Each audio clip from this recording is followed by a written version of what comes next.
I'm just sitting here and I was drinking me coffee. You know when your brain just goes off on like, I don't know, it just goes off on a tangent, or it goes down its own self-created like rabbit hole. I don't know if I'm in my head creating a new conspiracy or a book idea. I don't know. Maybe it's already been mentioned and it's just was sitting in my subconscious and my brain's now just expanded upon it. I don't know. But I was sitting there, I was thinking like, so this country wants to go net zero. I'm not going to go into that side of things, but they want to go like all electric vehicles. Eventually like, everything will be electric powered, so solar energy everywhere, electric vehicles that are charged by batteries. They don't care how the batteries are actually mined, like the slave labour and the child labour and stuff. That's not important, as long as it's completely eco. So I was thinking about that, and it all sort of triggered as well from I've got a power bank and the lithium battery has started to expand, and I've tried to find a way of removing this battery. Like, how can I dispose of it? And there's nowhere. The councils won't deal with it, tip yards won't deal with it, so you're left with this battery that's expanded, because once it starts breaking down, the chemical reactions start producing like a gas, which means it's no longer a safe, I guess, object. It's a hazardous material, and it could explode or catch fire and stuff like that. So all I've done at the moment is I've put it in a dry bucket in the shade in the garden with another bucket on top, so it's got air to it, and that is it. I might fill the bucket with sand and leave it in there, but it got me thinking, like, what do we actually do with all these batteries? And you think if we go full electric, all vehicles, houses and stuff go solar, houses potentially will be built with lithium battery packs. What happens when they degrade? And yeah, some people can repair some degraded batteries now, but what happens with the disposal of all these batteries and then the storing of the disposed batteries? And we're talking like millions of batteries and tons of batteries into landfills. And they're not even allowed to go in landfill, some of them, because if they explode, you've got a huge landfill fire. But the other thing about landfills is that landfills end up being filled with gases themselves, and pressurised gases. So you've got volatile items in the landfills, potentially that could explode, and then explode the gases within the landfills. You've also got the fact that the chemicals and the batteries leak into the ground, which then moves its way through sort of the plant systems, but also into groundwater. And that's another issue that's going to come from this. So it just got me thinking more and more. Anyway, my battery's still there. I can't dispose of it. I don't know how or what to do with it. And you can see why, if people did have loads of these batteries, why they would end up fly tipping thousands of these batteries on the side of the streets, because there's no infrastructure to set up for disposal properly. And this government's in a rush for ego. It's only for ego to be the first country to do it. It's not for the environment, because it makes the UK environmental impact will make no difference to the world if they're all still doing the same thing. It make no difference. But we're rushing to be number one. But they've not got the structure set up. So once all these batteries are everywhere, in every vehicle, what are we doing with all the byproducts and all the waste? They're just creating either another industry of jobs, which is a good thing, I guess, to deal with that side of things. But they're going to create a lot more issues first, out of ego. Anyway, so my brain was going down that point of view, and then it started thinking about the solar panels are majority supplied by China, and all the components to make them are supplied by China. And China, at the moment, seems to be sending the UK and Western countries a lot of cheap stuff. So we have only cheap items from China. You know, AliExpress, Temu and all that, they send us cheap Chinese stuff. And it got me thinking, I wonder if they're just sending all of us the cheap crap, So one day when there is a big war between NATO and whatever is formed with Russia and China and other countries, they've all got the high-end quality steel materials and that, and the UK have got plastic that breaks like that. The UK have also got batteries and all energy supplied by China. So then China just stops supplying the UK with those materials, and the UK now no longer has a way to power anything or run anything, because all the vehicles rely on China and all the energy resources rely on China. So we don't produce our own solar panels, we don't produce our own components for the panels, we don't produce our own batteries for the vehicles. So we're kind of, I know we don't produce our own oil either. I know there's parts of like the fracking somewhere, but in general we don't produce most of our oil either. So it was like, is this like a long-term military plan to weaken countries by supplying them with crap, making them reliant on your crap, making them reliant on you to produce the energy needs that they need, and then when you're ready, cut it off? Then when you do attack, you can just attack all the landfill sites as well, strategically, and you've got mass areas all around the UK of just like pre-set up explosion sites. So you just hit these sites, they explode, the gases fire underground further, exploding more, causing loads of just damage everywhere and diversions, and the chemicals it throws into the atmosphere, into the air, and then the groundwater and all that stuff. I don't know. Maybe it could be like a book of some kind.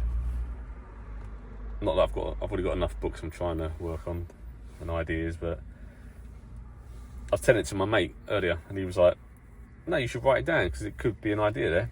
You never know, do you? What can happen?" And like China and many countries are still using fossil fuels anyway. You know, these are countries with like 1 billion people. So they're producing, you know, insane amounts of plastic for the world. They're still using fossil fuels. You know, you need the supergiants of the world to be going net zero for it to make the biggest effects. You know, if they're all still using fuel like diesel and petrol and gas, you know, what effect is the UK doing? I know you don't just follow people for the sake of following them, and it's good sometimes to go against the curve. But yeah, I just don't think the UK is ready for it, and you know, it needs to be a big push by all the countries to go this route. But I think some countries probably don't think all electric vehicles is the solution. So they're still using fuel at the moment, oil, until another solution comes along. Maybe the hybrids kind of work. You know, I would like to have had a hybrid like van like this, like a slightly bigger one, small van still, but the hybrid one, because they've got some good range on the electric part of it. So you could do delivery with the electric part and then just use your fuel for the other journeys you do, like the long distance ones. So I get that sort of thing. Now that's an interesting technology that could work great right now. I don't know. It's a big picture thing. But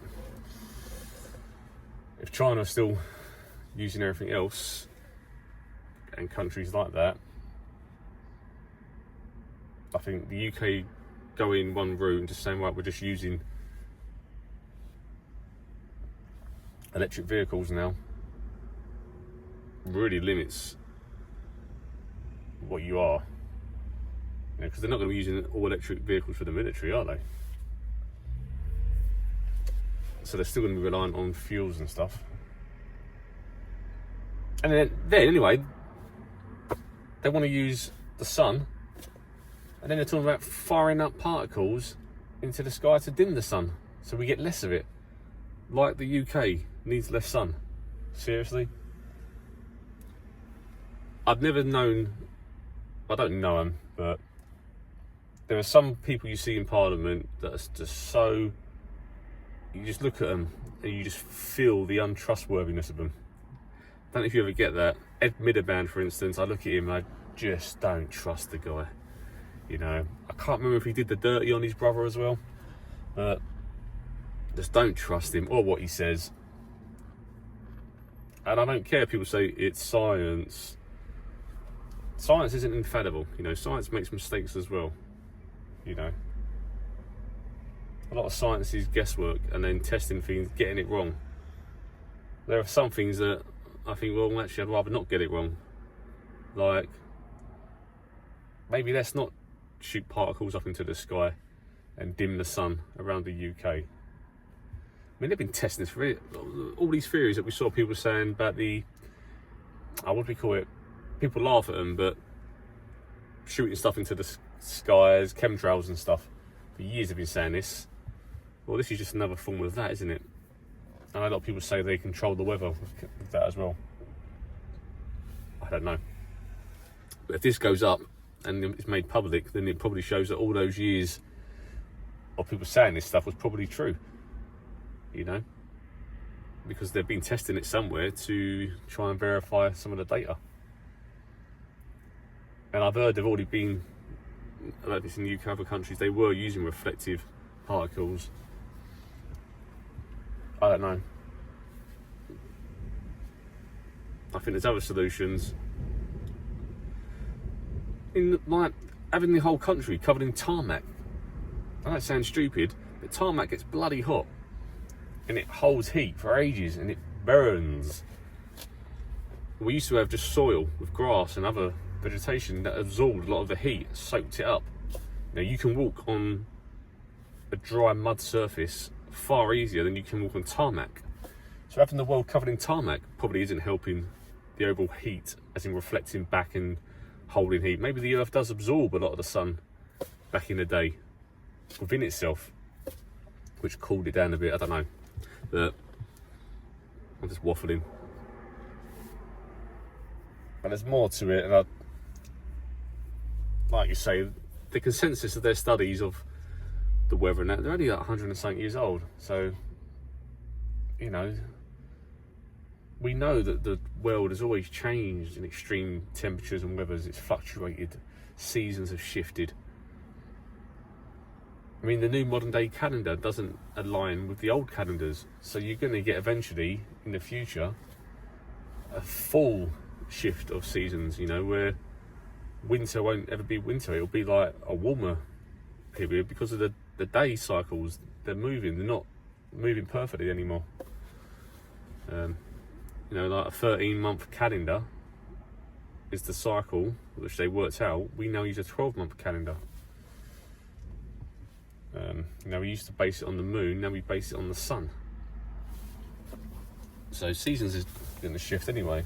I know they use the leap year to try and counteract that a bit and balance things out, but what I'm saying is, regardless of that bit, is like the weather always changes. It's always going to change and shift, you know, and everything moves and adapts with that, you know.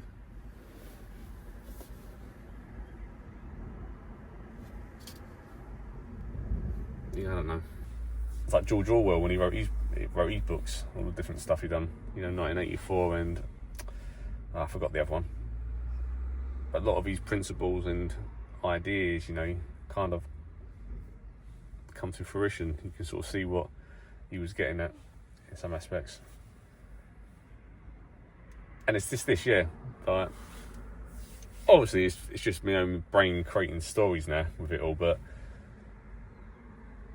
you can see how that could happen, you know. You weaken a country by making them solely reliant on you, and at any point you can just stop supplying, and they've got no way to then keep their solar panels running or replacing the components. And all the batteries they've places are now just dangerous, hazardous materials that you can just destroy. It's interesting. I don't believe that the electric vehicles is the solution. I mean, it's not a new concept at all. You know, electric milk carts were how long ago driving around? I mean, I had a little electric car when I was like 5. It only lasted about 4 minutes on the battery, but you charge it and I could drive electrically. My little mini Jeep, I'd sit in it and drive it. It took about 16 hours to charge for about 6 minutes of driving. So it's not a new concept. Obviously, the battery technology now has become advanced. That's the difference, I think. But I just don't. I know a lot of people don't like change to technologies, but I don't think this one is the right one. For instance, AI. People are scared of it. I don't like it. I don't trust it. I'm all for AI.